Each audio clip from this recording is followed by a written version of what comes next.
बिहार विधानसभा चुनाव 2025 के समय प्रशांत किशोर ने कहा था कि अगर जनसुराज की सरकार बिहार में बनती है तो बिहार से जो मजदूर, जो युवा 10 से 15 हजार के पलायन के लिए दिल्ली, मुंबई, बेंगलोर जाते हैं, उनकी रोजी रोजगार की व्यवस्था जनसुराज बिहार में करेगी। लेकिन कब? जब जनसुराज की सरकार बनेगी तब। नतीजा क्या हुआ कि प्रशांत किशोर को एक भी सीट नहीं आया और 2026 में बांकीपुर में उपचुनाव हुआ। प्रशांत किशोर चुनाव जीत गए।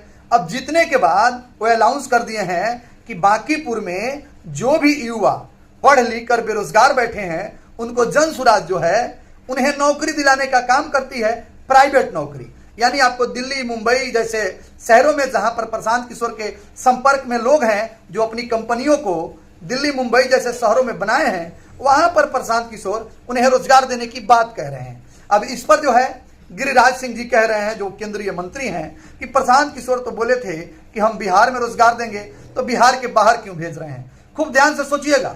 अगर आप भाजपा सपोर्टर हैं तो आपको तो मेरा वीडियो एकदम बुरा लगेगा, लेकिन देखिएगा क्योंकि मजा आने वाला है। क्योंकि प्रशांत किशोर मात्र एक विधायक हैं। अब जरा सोचिए कि 243 में से एक विधायक प्रशांत किशोर, 242 आपके पास है, तो आप रोजी रोजगार की व्यवस्था नहीं कर रहे हो। आप 12 साल से 20 साल से नीतीश कुमार की सरकार है, तो आप रोजी रोजगार की व्यवस्था नहीं कर रहे हो। चलिए ये तो छोड़ दीजिए, जो बांकीपुर में 5 केजी राशन नहीं मिलता था, उस बांकीपुर में प्रशांत किशोर ने साफ ऐलान कर दिया है कि अब 5 किलो राशन मिलेगा, 4 किलो नहीं मिलेगा। अगर एक साल के अंदर गरीब जो बच्चे हैं उनके क्षेत्र का सरकारी विद्यालय नहीं सही होता है तो उन्हें प्राइवेट में पढ़ाने की जिम्मेदारी प्रशांत किशोर की है। अब इस सारा सुनने के बाद जो है बीजेपी के नेता बौखला गए हैं कि अगर इतना काम प्रशांत किशोर कर देते हैं तो 2030 में निश्चित रूप से भाजपा का बिहार से विदाई होने वाला है। वैसे भी बिहार में भाजपा सिर्फ नीतीश कुमार के साथ गठबंधन में थी, इसलिए जीत गई। लोग नीतीश कुमार को मुख्यमंत्री के तौर पर देखना चाहते थे, सम्राट चौधरी को कोई नहीं देखना चाहता है। क्योंकि आप नजर उठाकर देख लीजिए, जब से ये मुख्यमंत्री बने हैं जनता तो विरोध कर ही रही है। बिहार में अपराध ज्यादा बढ़ गया है। उसके बाद से जो नीतीश कुमार के पार्टी के नेता हैं वो लोग भी नाराज चल रहे हैं।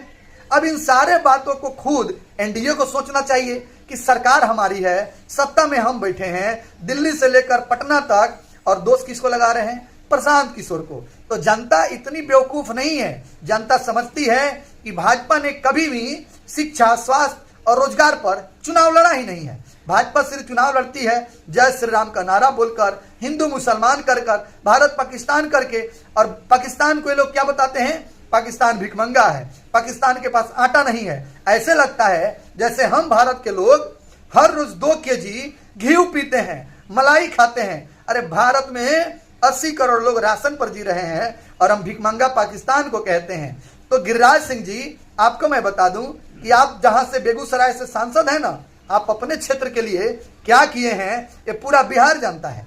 सब छोड़ दीजिए, आपने तो शिक्षा को लेकर अपने लोकसभा में कुछ नहीं किया है। ये टीका टिप्पणी बंद कीजिए। बिहार का भविष्य ना पहले भी बदला था और ना अभी भी बदलने वाला है। लेकिन हाँ, प्रशांत किशोर अगर वादा कर रहे हैं, काम करते हैं, तो बिहार की जनता इनके साथ है। अगर वादा करके काम नहीं करते हैं तो जनता इनके साथ नहीं रहेगी। सीधी बात है। बिहार में अब उसी का सम्मान मिलेगा और वोट उसी को मिलेगा जो बिहार के युवाओं को रोजगार देगा, शिक्षा, स्वास्थ्य पर बात करेगा। अगर आप मेरे बातों से सहमत हैं तो कमेंट करके अपनी राय दीजिए और वीडियो को आगे शेयर कर दीजिए।